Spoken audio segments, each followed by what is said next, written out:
Good morning. You listen to FloorDaily.net, and I'm Kemp Harr. This morning, my guest is Randy Fiser, the CEO with the ASID, the American Society of Interior Designers. Randy, how you doing? I'm doing well. Thank you, Kemp. It's good to be with you. You just gave a presentation on the economic outlook, and I want to talk about that in a minute.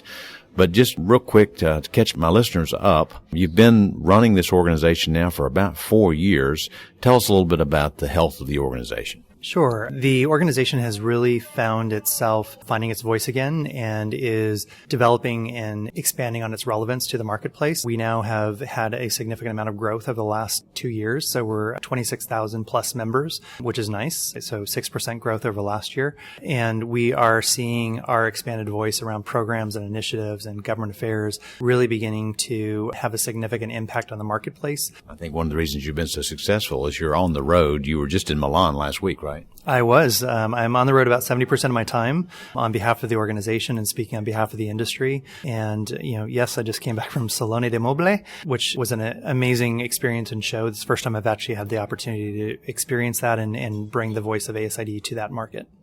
Comment real quick about that, because that's not put on by any one entity. That's just kind of here's the city, everybody shows up, isn't it? It's kind of impromptu, right? Well, there actually is a fair show that goes on, so a trade show that is put on by an organization. But what happened is they began to find there's an issue in the marketplace that you and I have discussed in the past. There's the distributors and the retailers that want to go and experience a trade show and have that type of experience. And so there's 300,000 people who show up to the trade show, but then there's a experiential component which goes on in the city. And what they were finding is that the interior design community and the design community in general wasn't getting what they needed after 6 o'clock from the trade show. So they wanted another experience. And so manufacturers who couldn't display at the trade show were beginning to create these experiences in the city. And that has exploded now. And neighborhoods began to take this on. And so now there's 5 different neighborhoods. And that's the very organic component that you're talking about. Right. And it is beyond experience in the United States about how they go about doing that and what it brings to the design community. It's fantastic.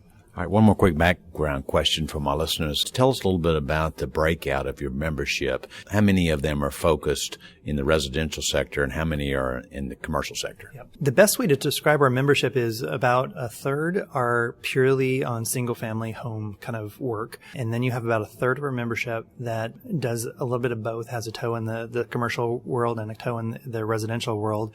And then there's about a third that are primarily focused on the commercial world solely, which 80% of the marketplace in the U.S. is small interior design businesses. So that's the 1, 2, 3 person firms.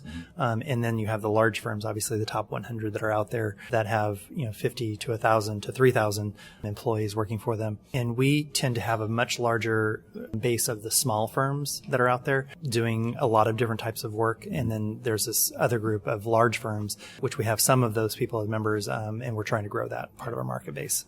All right, so let's talk about your presentation today. A little side comment before we talk about that is that, we're at the tile show and just sat this morning with the TCNA, the Tile Council of North America. They just gave us some numbers.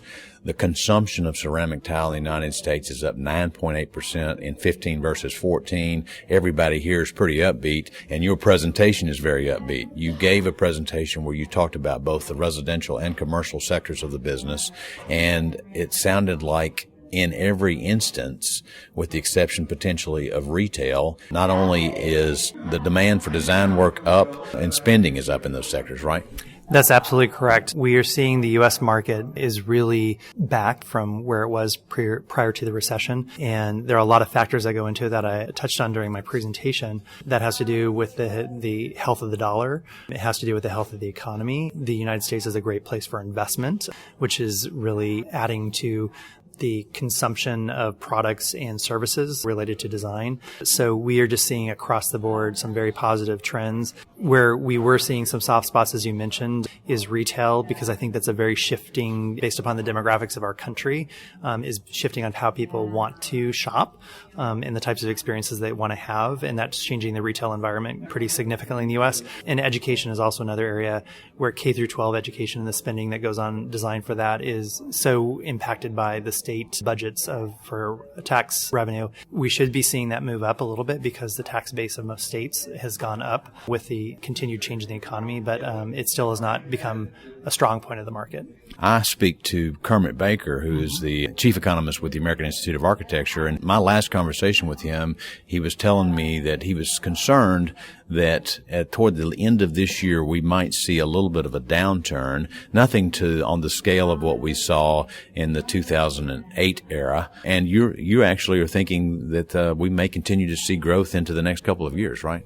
Yeah, so I understand. Kermit's I watch his work quite closely as well, and we have our economist also works with Kermit on things. And obviously, I look at this from a point of view of interior design, and what we're seeing is same thing that Kermit is seeing in some ways. Of there is a global economy that we obviously in the United States are a part of, and there is some changes going on in Europe and some changes going on in Asia that could have some negative effects on the United States. We're also seeing the strength of the dollar as it impacts the trade, our overseas trade. People can't afford to buy our products as much overseas as they used to, but that's what we're again seeing offset by foreign investment. And with our recent passage of FIRPTA in the United States, we actually see that foreign investment is going to go up. And so between the balancing of the two, and again, ASID and our interior design building index being a leading indicator, we see that positive growth still maintaining. Now, will people be able to afford to build a new building? Maybe not. Maybe that's where the softening will take place. And we have seen some of those things take place because of the gas oil prices in the U.S., in Houston and other places where there's been some softening of new development. But we do see capital still being on hand, and the amount of cash that is on their books and the continued maintenance of a low interest rate having a positive repercussion, at least in the interior design side of the sector. As part of your role as the CEO of the ASID, you helped tell this audience kind of where they should be focusing some of their attention. And I wanted to point out real quickly before we run out of time two areas. One of them is the baby boomers. You say they represent the third largest economy in the world. Speak briefly about that. Yeah, so what I thought was just a fascinating statistic is people 55 and older in the United States actually are the third largest economy in the world. So the first being the United States, the second being China. And then if you subsect out the U.S. population of people 55 and older, that is a $7.9 trillion economy in the world. And that's just the U.S. portion of that group. So that to me is a real indication of a group that has true economic power. It's a group that has needs when it comes to design and construction and building. And there is going to be, I think, a concentrated effort on figuring out how to service this economy. One thing we know is the World Economic Forum. So that's the group that meets in Davos, which is CEOs of Fortune 100 companies, has aging globally as its one of its number one agendas in the world, because there's a crisis side of it. If you don't take care of this group of people, what happens to them? And then there's an opportunity side of it, which is there is a huge, at least in the United States, a huge economic power that can be spent on services, and what a better service to spend it on than to fixing your home and making it a place you could live for the rest of your life. Okay, Randy, it's great to be with you. Again, thanks for spending time with my listeners. I've been talking to Randy Fiser, the CEO with the ASID, and you've been listening to Kemp Harr and FloorDaily.net.